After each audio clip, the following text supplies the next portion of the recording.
How many of you have ever heard the question, well, if your friends jumped off a bridge, would you? My mom asks me this all the time, usually when I'm about to go do something stupid with my friends. And I never take her seriously, so I usually respond with something like, honestly, Mom, I'd be the one who jumps off first. But all jokes aside, this question always got me thinking, and as I took a closer look at the people I surround myself with and the people I know in my life, I realized that there's some people who really would jump off the bridge with their friends, and some that wouldn't. But what does it mean? What does it mean to be the type of person who jumps, or to be the type of person who doesn't? Is there a right or wrong answer?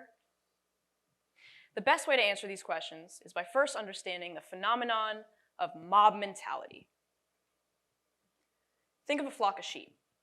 They're known for always following a group and never really standing out. Mob mentality is the tendency of the people in a group to think and behave in ways that conform with others in the group rather than as individuals. In other words, it's the idea that people become influenced by the actions and attitudes of the people around them instead of thinking critically. And because of this, they lose their sense of individuality, the stuff that makes you, you. This can manifest itself in a number of different ways. People might do things they don't necessarily believe in, things they don't agree with, or things they genuinely just don't want to do, but feel like they have to because, well, everyone else is doing it. For example, I was in a situation where I was with a group of people who were actively making fun of someone else for really no other reason than to just be mean, which I thought was horrible.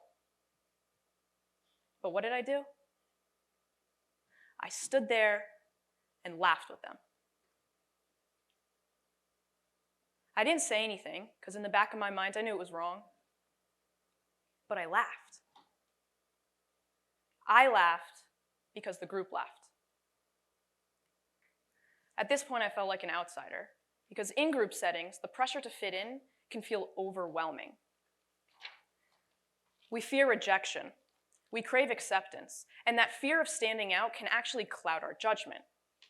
It's exactly this blend of social pressures that fuels mob mentality, where individuality takes a backseat to collective behavior. Another example. I'm sure all of you know who Taylor Swift is. And I'm sure you also know about her NFL boyfriend, Travis Kelce. During the NFL season, Taylor would often go to see Kelce's games, and because of her extreme fame, the cameras frequently panned towards her, showing shots of her on the Jumbotron and on national television. This generated a lot of hate, with so many people claiming she ruined the NFL. But why? Why do so many people hate her, and how did she ruin the NFL? It's because when she was shown on the big screen at games, thousands of people in the crowd started booing. But it wasn't always thousands. Maybe a couple hundred people started booing and posting on social media about how she ruined sports, and then another couple hundred, influenced by the first few, joined in.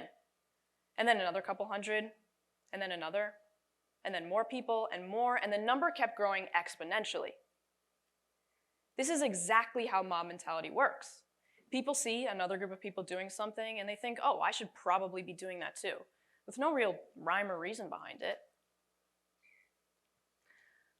Taylor Swift has since responded to this hate, saying, I'm just there to support Travis. I have no awareness of if I'm being shown too much. It's a prime example of how mob mentality can target even the most innocuous situations, all because a few voices influence the many. Dr. David Sussman analyzed this idea, and he said that we are inherently social creatures and often look to others for guidance or validation, especially in uncertain situations. He goes on to describe how, as humans, our brains tend to take mental shortcuts that sometimes cause us to depend on the views and behaviors of other people instead of thinking critically.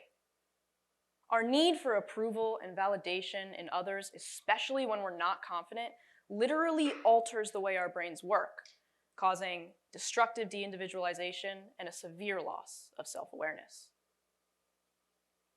It's really a survival tactic that's been ingrained in us since the beginning of time, as scholar practitioner Margie Meacham explains. And she found that one of our most successful survival techniques is our desire to find safety in numbers. The good feeling that we get from belonging to a group is simply another manifestation of our response to engaging with other humans for survival.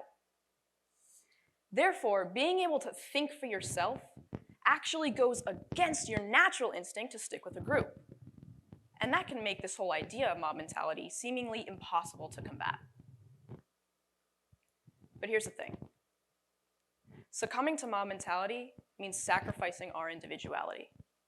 When we blindly follow the masses, we lose sight of who we are and what we stand for. And that is a dangerous path to tread. In a world where conformity seems easier than ever, and we risk all becoming the same, it's important to remember the power of independent thought. So let's remember now our original question. If your friends jumped off a bridge, would you? Absolutely not. Don't do something just because another group is doing it if you think it's a horrible idea. Stand against the crowd and think for yourself. Let's be a community of leaders and individualists, not followers and conformists. But if you have to jump off the bridge, at least be the one who jumps first. Thank you.